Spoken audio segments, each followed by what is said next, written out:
What if I told you that just over 60 years ago, the world was this close to nuclear war? That in the course of just 13 days, global tensions reached a fever pitch, and a single decision could have led to the end of civilization as we know it. Welcome to the Cuban Missile Crisis, a confrontation so tense, so perilous, it had the potential to change the course of history forever. Have you ever wondered how close we truly came to annihilation? How, in the blink of an eye, the world teetered on the edge of destruction? Well, buckle up, because today, we're diving deep into one of the most dramatic, high-stakes moments in human history. This is the story of how a Cold War standoff almost turned into a full-scale global disaster. Stick with me, because what you're about to hear might just make you rethink everything you know about war, diplomacy, and the razor-thin line between peace and destruction. The Cold War was already a dangerous game, but in October 1962, it escalated in ways no one could have predicted. The United States and the Soviet Union were locked in an ideological battle.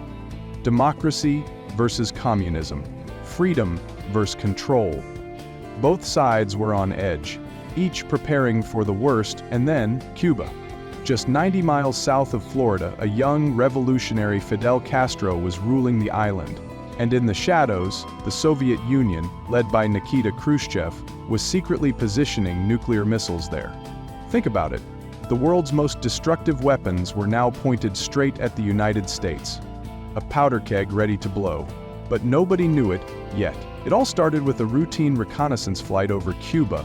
October 14, 1962, U.S. intelligence satellites snapped photographs revealing something that would change everything. Soviet-made missiles were being set up in Cuba, and not just any missiles, nuclear missiles, capable of hitting nearly every major U.S. city, Washington, New York, Miami, within range, ready to launch. Imagine the panic, the terror. One side had just placed missiles on the doorstep of the other, and the other side, they were blind to it, until now. President John F. Kennedy, in the midst of an already tense Cold War, faced a crisis unlike any other. He knew this wasn't just a matter of defending an ally, it was a matter of survival. And what was worse? The Soviets were preparing for a confrontation that neither side wanted, but both feared. So, what did Kennedy do? What would you do? He gathered his closest advisors, the ex-com, to discuss the fate of the world. Military action, diplomacy, an airstrike? Every option had terrifying consequences. The world was on a razor's edge. But here's where things take a dark turn. The U.S. was locked into a deadly game of brinkmanship, with both sides preparing for retaliation. And the Soviets? They weren't backing down either. On October 22, Kennedy addressed the nation, making it clear the Soviet missiles in Cuba had to be removed. Immediately. And now the clock was ticking. 13 days. That's all they had, and any mistake, any miscommunication, could spark a nuclear war. Behind closed doors, the pressure was building. Tensions were so high that even small, seemingly insignificant events could have set everything in motion. There were reports that U.S. military bombers were put on high alert. Nuclear weapons were being prepared for use. Both sides were on the verge of making a fatal move. Imagine being in those rooms, those war rooms, with the weight of the world on your shoulders. You're on the brink of nuclear war. One misstep, one wrong move, and everything ends. And that's when we almost lost everything. So what saved us? What pulled us back from the edge of annihilation? A secret. Here's where the story takes a shocking twist. While both sides were preparing for war, diplomacy was happening in the shadows. Khrushchev sent a private letter to Kennedy, offering to remove the missiles if the U.S. promised not to invade Cuba. But it didn't stop there. Kennedy, in turn, made an offer of his own.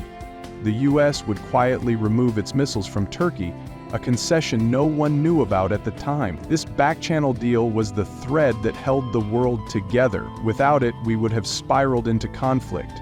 It was a moment when two leaders, willing to make painful compromises, chose diplomacy over destruction. But just how close did we come to war? What would have happened if that deal hadn't been struck? When we look back at the Cuban Missile Crisis, we're forced to confront a chilling reality. Peace is fragile.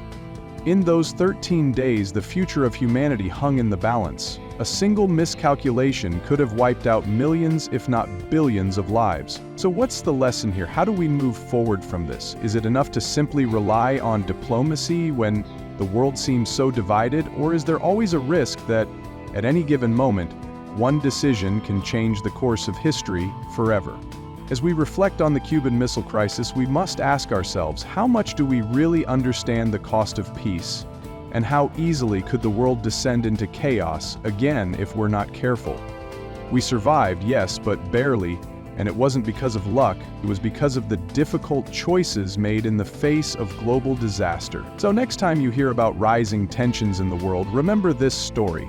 Remember how close we came to losing everything, because peace, like history, can be much more fragile than we think. If you found this video eye-opening, make sure to hit that subscribe button. Stay tuned for more deep dives into the pivotal moments that shaped our world.